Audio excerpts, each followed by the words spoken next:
today on Capstone's Talent Talk podcast, we are joined by Matt Haymoz, Project Manager at SDEA, the Swiss Datacenter Efficiency Association. Never has an organisation been more relevant. Under his stewardship, the SDEA has championed the idea that sustainability in data centres must be proven and not assumed.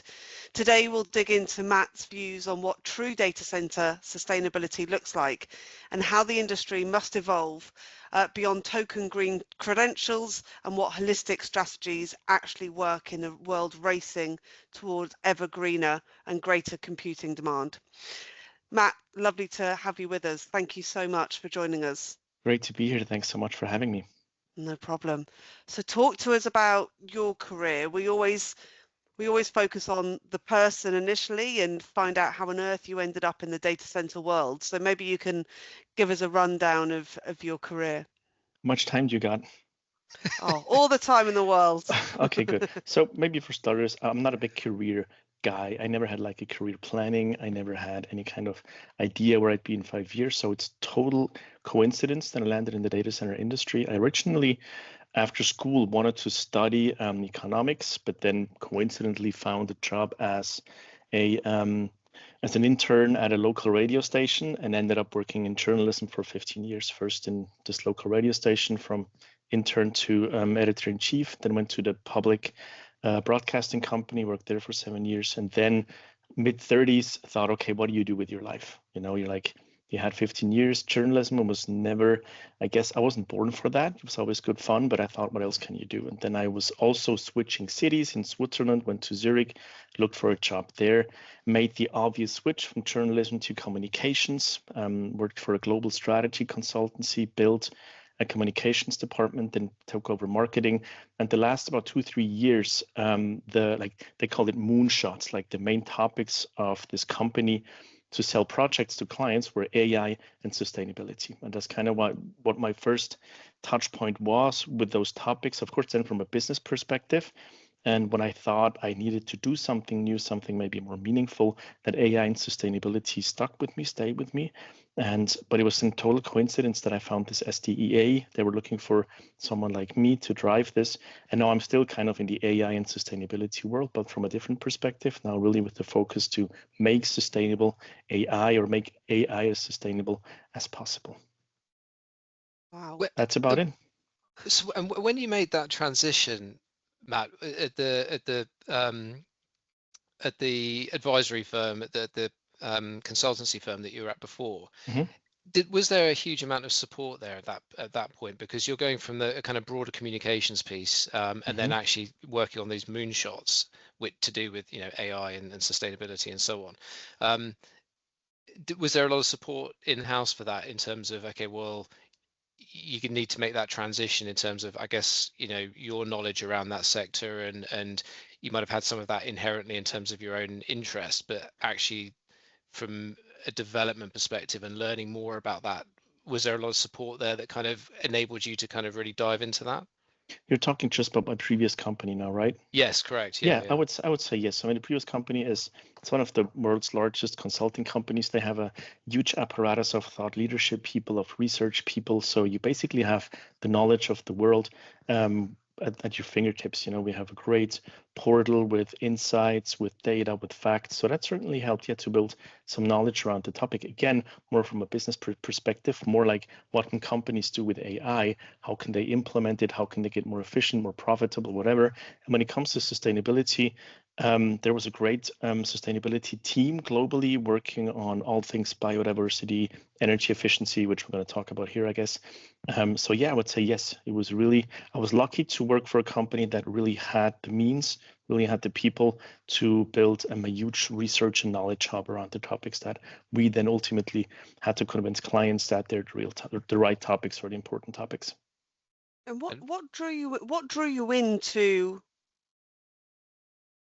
What was it, I suppose, that got you interested? Because you've had a really interesting career before on the communication side. Was there, or maybe there isn't a massive interest, but I would assume that most people, when you're working for an organization like SDEA, there's got to be an element of passion there. So what is it that kind of drew you into the sector? It's data centers are, I think, the fastest growing industry worldwide. It's a huge booming sector, and we're all responsible for that. I mean, we're talking through a data center here now. This call is going somewhere, we don't know where, through a data center. I have a smartphone. I work online all the time. Data centers are the backbone of the world we know it today, and also the world I grew up to live in and love. So they're the basis of everything. But then there's the sustainability aspect, which is also a large topic. We only have this one planet, and we need to make sure that although we need all this data, we need data centers to make sure that you can combine these two in a way that we're not putting the future of our children in peril. I think is a highly interesting combination that I really love. So tell us, what is SDEA doing around that? What's the mission? In simple terms, we certify efficient data centers. It's important to distinguish between, we don't certify data centers for efficiency, we certify efficient data centers. The most efficient in the world can get a badge of honor from SDEA that they really are efficient. If I have a minute longer, we're basically trying to solve one of the biggest challenges in the industry, and that's, as we said, sustainability. Is becoming more and more important, especially with the growth of data centers. But most sustainability metrics out there today, or sustainability reportings, are still largely based on voluntary reporting, on self-declared numbers, on isolated KPIs. And it creates this gap between, let's say, sustainability messaging or the marketing that certain companies have, and actually measurable proof. And that's what we're trying to change in two ways. First of all, with a certification for data centers that's based 100% on measured and validated efficiency. So we don't certify net zero pledges or energy management projects or whatever promises to be carbon negative. We only certify real efficiency and emissions.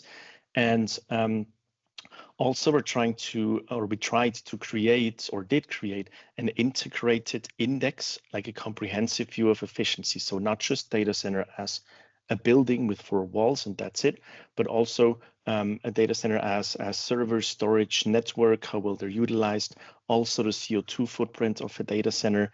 And also soon I'm going to include water in those measurements. So we have an efficiency index that looks at the data center as a building, the IT, its CO2 footprint, and soon also the water utilization, to have one integrated index that really measures data center sustainability in a comprehensive way, as opposed to often isolated metrics that look at this part, this part, this part together.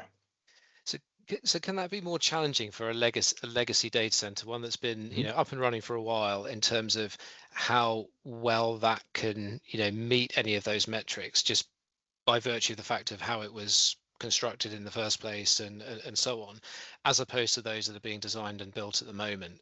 I'm imagining there's some challenges with those legacy DCs, and can they evolve to improve that, or are there restrictions in place that make that too challenging? Absolutely right what you're saying. Of course, if your data center is 20 years old, has never been any kind of retrofitted, it's going to be hard to compete with the new modern efficient data centers out there.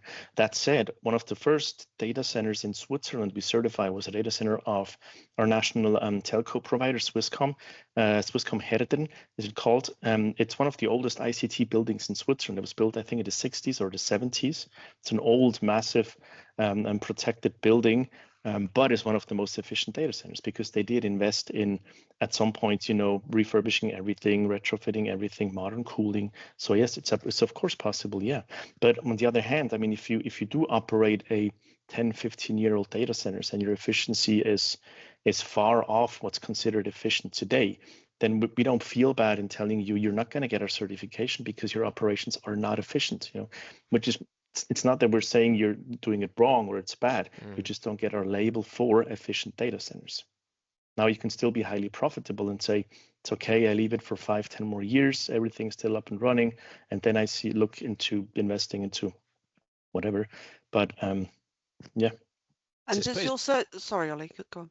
No, guys, so it's part of everyone's strategy, isn't it? I suppose, in terms of the capex, it's okay. Well, we've got to try and put this into retrofitting, legacy DCs, but we've also then got to put that into, the design of future projects, just to try and make sure that, I guess, across the portfolio, everyone's trying to do. I mean, there's a lot of great things happening out there, aren't there? But also, if I may interrupt here, what we see is that when building new data centers, operators or investors, most I guess colocation data centers today are somehow owned by investors, still not focused on the sustainability or efficiency part really. We have a great client in Switzerland, a colocator. They certified their whole campus, 3 data centers, and they all have a gold level. So they're the most efficient data centers we certified. They're soon going to build a 4th data center right next to the 3. But their engineers are telling me there's no way this thing is going to be efficient, because the decision what to build, how to build, comes from our global headquarters there in the United States. And the mantra is build as fast as possible, as cheap as possible, you know, because we need the space. So we're still seeing, and I don't think this is an isolated case, that it's more about growth, it's about profit, and less about maybe invest a little more, but build a smart, efficient data center that actually meets the highest standards of best-in-class efficiency today. Yeah. So the corporate push is around motivator, as it were, is around profitability, with efficiency secondary to that.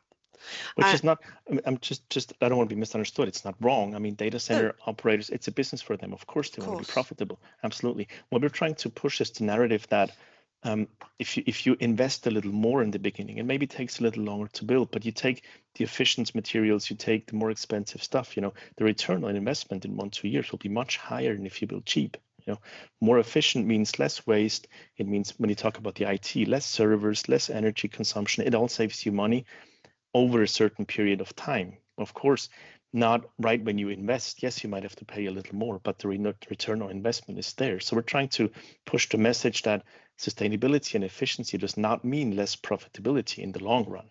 In the short term, maybe 2-3 years, you have a little less money in the bank than you would have had if you would have built cheap. But over time, it's more profitable to build efficient and to use those good materials.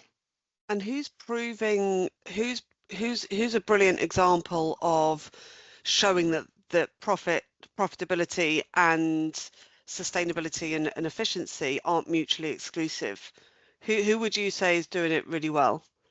I don't have a name on top of my head, but there's many great examples of data center operators, or also large cloud providers who just rent space in a data center, that really try to go beyond, let's say, being compliant just to the minimum so you don't break any laws, but really try to do good things.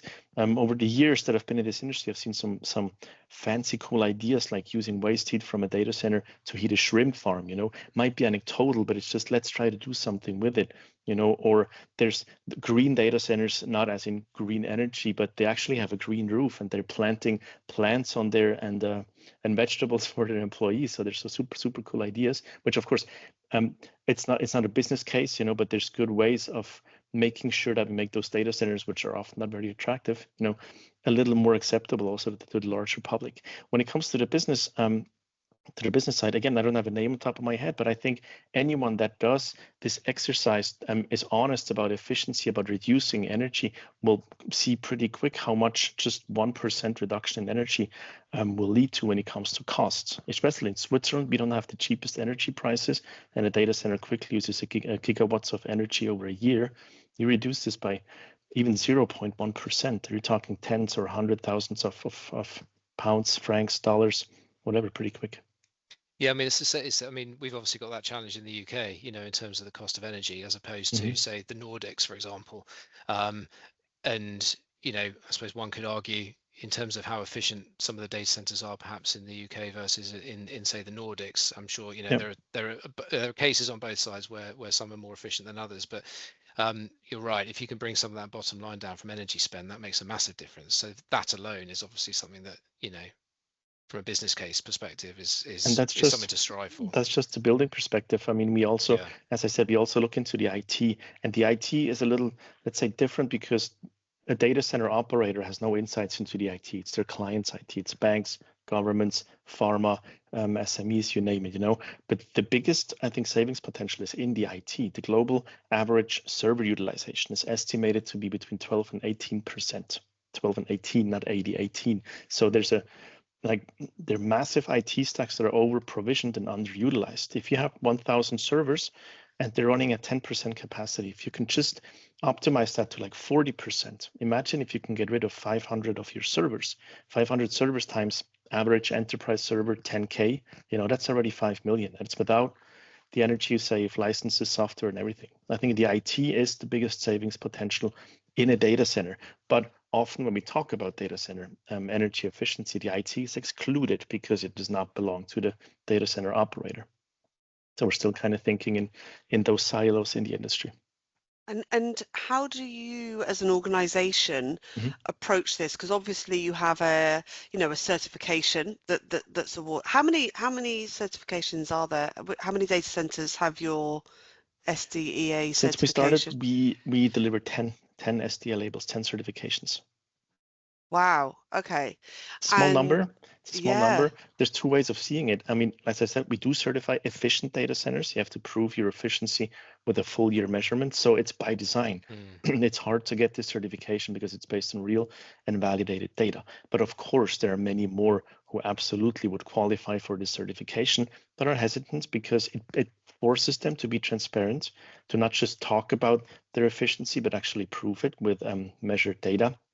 And that's where many are still hesitant.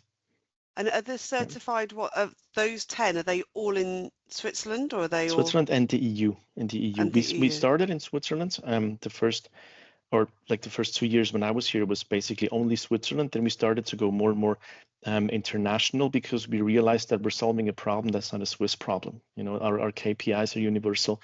Data centers are built similar in different countries. So started going international and now certified the first data center in the EU in Luxembourg this year. And have, let's say, certifications in the pipeline in France, Germany, and the Netherlands. Right. Yeah. And without forgetting our Swiss market. There's still most data centers that are currently in certification are in Switzerland. And presumably there's a lot of buy-in from the European Data Center Association and bodies like that, I would assume, from the work that you're doing. You would think so. What we realized is that, I guess, two things. The first one is Switzerland is kind of an island when it comes to data center regulation because there's none, there's nothing compared to the EU, that has the Energy Efficiency Directive. There's countries like Germany that has very strict PUE limits even.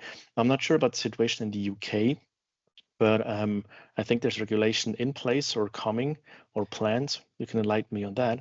To finish my point, Switzerland has nothing. So we started in a country that is not regulated with the idea to get the operators to be proactive about sustainability. Now, when we talk to EU or especially German operators, there's many who tell us, hey, look, I have so much to do just to be compliant with all these regulations here. I have no head, no time, no resources for anything that goes beyond that. As good as your work might be, I simply can't right now.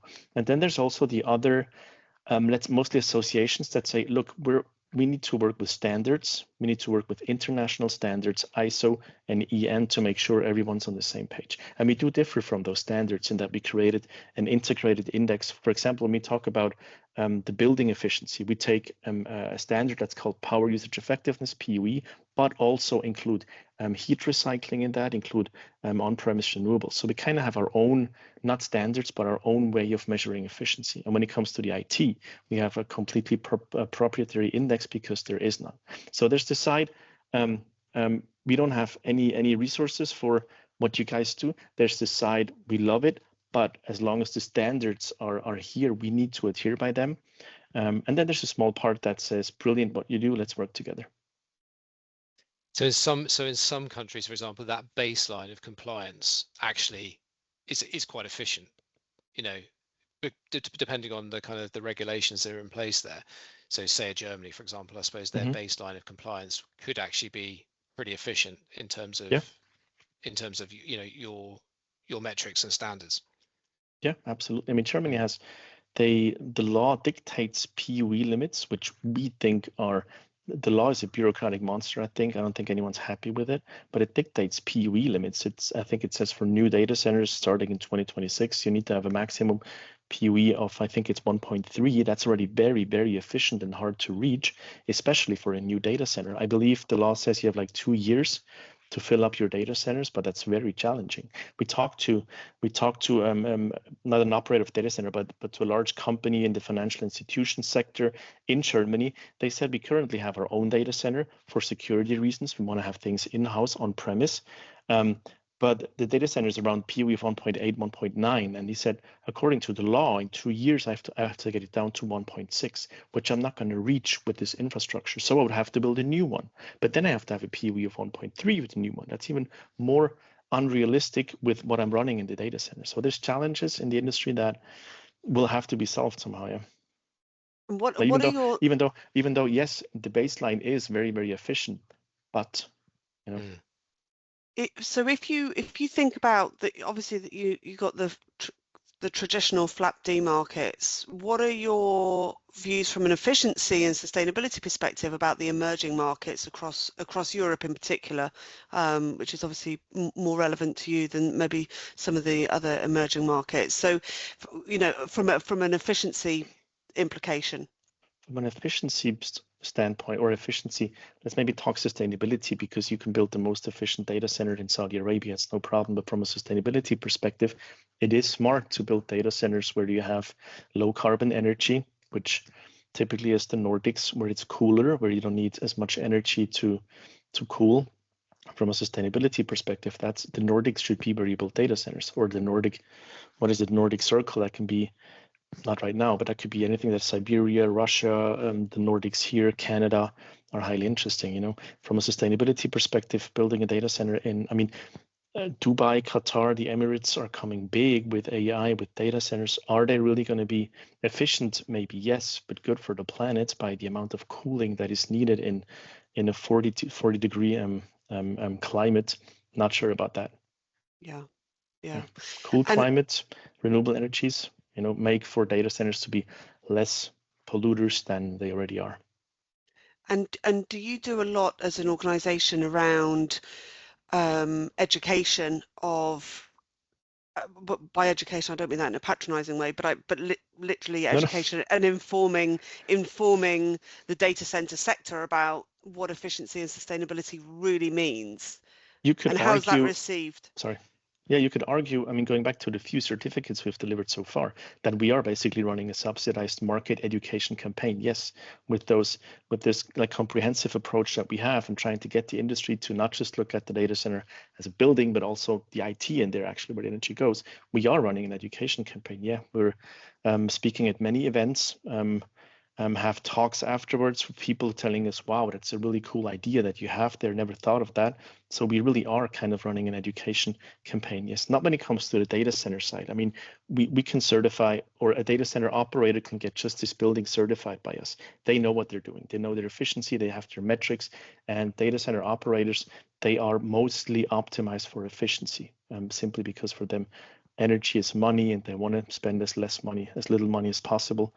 But when it comes to the IT, there's still a lot to do and a lot to educate. Yes, absolutely. You know, when we go to, it's starting to shift now. The first data center conferences we went to, and by data center, I mean data center, they're building conferences. There's the cooling company there, the security door, the raised floor, you know, the builders, they're there. When we talked about IT efficiency, they looked at us like, what does IT have to do with what we're doing here? On the other hand, you go to IT conferences and you talk about data center efficiency. They tell us, hey, my co-locator is right there, talk to him. You know, so we do try to educate the market that a data center is not just a building, it's not just servers, you know, it's the whole thing combined. Let's try to break up those silos and work together so we can achieve real efficiency. And so given the pace that things are moving at the moment, and obviously the demand, and everyone's trying to build, you know, data centers, you know, wherever possible, as long as they've got, you know, power and so on and so forth. But I mean, in terms of from a kind of talent perspective, and you know, from your side of things, you know, you're looking at efficiency, you're looking at sustainability, and so on. I mean, what are your views on how perhaps, you know, developers, operators, you know, can adapt, or maybe not adapt, but that, you know, with regards to kind of who they're bringing into the organization, and where maybe they need to kind of focus a bit more time and effort, and where those people might come from, and so on and so forth. I suppose, given your experience over the past few years, what are your thoughts on that? I don't have a particularly qualified opinion on that. What I hear though from operators is there is a talent shortage already. There's a huge run for talent in the data center industry because the industry is growing so fast and because people are lacking. What I would say, what we see is the companies that we work with that are like honest about sustainability, about efficiency, that want to drive this topic, what they have is great talent in engineering, great engineers that, you know, they know the pipes and the pumps and ventilations or whatever, that know how to optimize the infrastructure to really get it to squeeze out this additional % of efficiency. I think that's what's needed the most, is really people that know the ins and outs of engineering. You know, they're good with their hands, with whatever, planning, building. That's what I think will be needed, or that's what would help the industry the most. What is needed is probably anything between engineering and simple operations management. You know, we need people to keep the data center running, to do maintenance here, to there. But I think good engineers, not just in the data center industry, by the way, you know this better than I do, I think are hard to find these days. Yeah, so I suppose it's that link, isn't it, between the kind of the overarching sustainability drive, ethos, policy, whatever it might be within that organization, and actually, you know, those that are involved in the design process, those engineers who are actually making that happen. They're turning that into reality and trying to balance those two so that they're you know, that's more seamless, I suppose. Yeah, I mean, I guess the natural answer in my position would be data centers need sustainability people more, you know, but they can't do anything if they don't have the engineers down there that actually know what they're doing, how to do it, how to optimize for efficiency. And I think there's more that's you know being broadcast, you know, in terms of the good things that are happening from sustainability perspectives and efficiency and so on. You talk about some of those things with regards to, you know, shrimp farms and so on. I think more of that is becoming a little bit more known in the wider public, or certainly I suppose people that, you know, like us that are involved in DC, we seem to kind of hear a bit more about that now, which is great. But you know, those companies could maybe do a bit more in that as well to kind of get that message out there, so that narrative spreads as well, so that, you know, the general kind of perception more broadly is that there are good things happening actually from a sustainability perspective. Clearly not everywhere, but in lots of instances, and that also maybe brings people into the sector as well, that you know, that's one of their key strengths or areas of interest and so on. And the waste heat discussion, by the way, is also a great example of why data center sustainability is not only the data center's job itself. We have many clients we work with that are able to recycle their waste heat and would even be willing to give it for free. But a data center ends at the system boundary, where a data center ends if there's no one taking the waste heat, no one wants it, if there's no I don't know, utilities company that's willing to build the pipe to lead this waste heat somewhere where it can be used. There's only so much a data center can do. And you could enlarge this topic to, there's municipalities, the planners, they're already responsible for making sure data centers are built in places where it makes sense, not maybe on a green field next to a chicken farm, because chickens only need so much heat, but actually build them where the waste heat can be used. So embed data centers in a, let's say, broader planning picture to really make sure they can be not just energy consumers, but also heat generators, mostly carbon-free heat generators. And also in the future, maybe even grid stabilizers. When there's grid fluctuations, data centers with new batteries can act as kind of stabilizing the grid. There's many ways or many things still to do. Yeah, and the Nordics do that pretty well from my understanding. And some, you know, there's some really good examples of, you know, them, you know, providing the energy for the surrounding towns, which obviously creates more community engagement and, you know, value add. What about technology, or obviously a lot of, well, not obviously, but a lot of data center developers invest in, you know, their own innovative businesses around sustainability to really try and do some make sure that they're at the forefront of evolving technology and ideas. And is there anything that you've come across, or any organisations? Obviously, you know, there are lots of organisations, whether it's in Sweden with the research, or whether it with the research Isabel Kemlin is obviously working the with RISE Institute, yeah. The RISE yeah. Institute. Yeah. So I literally couldn't think of the Research Institute Sweden, I think. Sweden. Yes.